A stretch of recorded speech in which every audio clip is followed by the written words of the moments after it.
যদি আগামী বাজেটে পে স্কেলের জন্য বরাদ্দ না আসে এবং কর্মচারীদের দীর্ঘ 11 বছরের আশার আলোর প্রতিফলন না হয় এবং বাজেটে বরাদ্দ না আসে, তাহলে 12ই জুন থেকে কেন্দ্রীয় শহীদ মিনার সহ প্রতিটি জেলায় প্রেস ক্লাবের সামনে অবস্থান কর্মসূচি পালন করা হবে।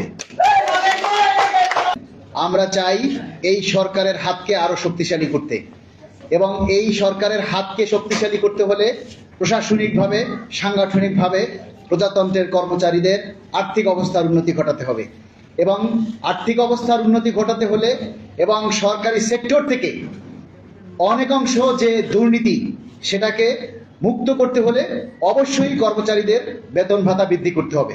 উন্নত বিশ্বের সাথে তাল মিলিয়ে চলতে গেলে বাংলাদেশের সরকারি কর্মচারীদেরকেও দ্রুত তাদের ভাগ্যের পরিবর্তন ঘটাতে হবে। তাই এই পরিবর্তন ঘটানোর একমাত্র উপায় হচ্ছে পে স্কেল। আমাদের দীর্ঘ 11 বছরে যে 2টি পে স্কেল পাওয়ার কথা, সেটার সমন্বয় করে যাতে অতি দ্রুত একটি নবম পে স্কেল বাস্তবায়ন করা হয়। এবং এই পে স্কেল বাস্তবায়ন নিয়ে আসলে আমরা বিগত কয়েকদিন থেকে বিভিন্ন মিডিয়ার মাধ্যমে আমরা সকাল বিকাল যে নিউজগুলি আসলে দেখতে পাচ্ছি, সকালে একটা বিকেলে আর একটা, যার কারণে আসলে কোনোটার উপরই আমরা ভরসা রাখতে পারছি না। আমরা প্রায় শুনতেছি যে পে স্কেল হয়ে যাচ্ছে, ধাপে ধাপে হচ্ছে। আমরা 11 বছর পরে যে পে স্কেলটা পেতে যাচ্ছি সেটা কোনো ধাপে নয়, সেটা কোনো পার্সেন্টেজে নয়। আমরা চাই শতভাগ বাস্তবায়ন। আমরা এই শতভাগ বাস্তবায়নের জন্য আমরা সরকারের কাছে আমরা অনুরোধ জানাচ্ছি, এবং আমরা চাই এই যে আসন্ন ঈদুল আজহা আসছে, সেই ঈদুল আজহার আগেই আমরা সরকারের কাছ থেকে একটা স্পষ্ট ঘোষণা চাই পে স্কেল বাস্তবায়ন নিয়ে, যাতে প্রজাতন্ত্রের কর্মচারীদের মধ্যে একটি স্বস্তি ফিরে আসে। এবং আমরা বিশ্বাস করি, যেহেতু মাননীয় প্রধানমন্ত্রী ঘোষণা দিয়েছেন, ইশতেহারে প্রতিশ্রুতি দিয়েছেন নবম পে স্কেল বাস্তবায়ন করবেন, এবং সেই লক্ষ্যে কাজও চলছে।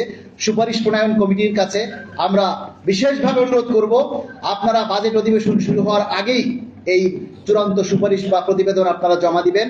এবং আমরা আশাবাদী যে আগামী বাজেটেই নবম পে স্কেলের জন্য প্রয়োজনীয় বরাদ্দ রাখা হবে।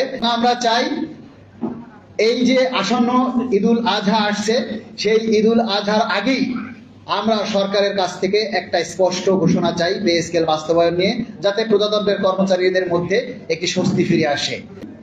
যদি আগামী বাজেটে পে স্কেলের জন্য বরাদ্দ না আসে এবং কর্মচারীদের দীর্ঘ 11 বছরের আশার আলোর প্রতিফলন না হয় এবং বাজেটে বরাদ্দ না আসে, তাহলে 12ই জুন থেকে কেন্দ্রীয় শহীদ মিনার সহ প্রতিটি জেলায় প্রেস ক্লাবের সামনে অবস্থান কর্মসূচি পালন করা হবে।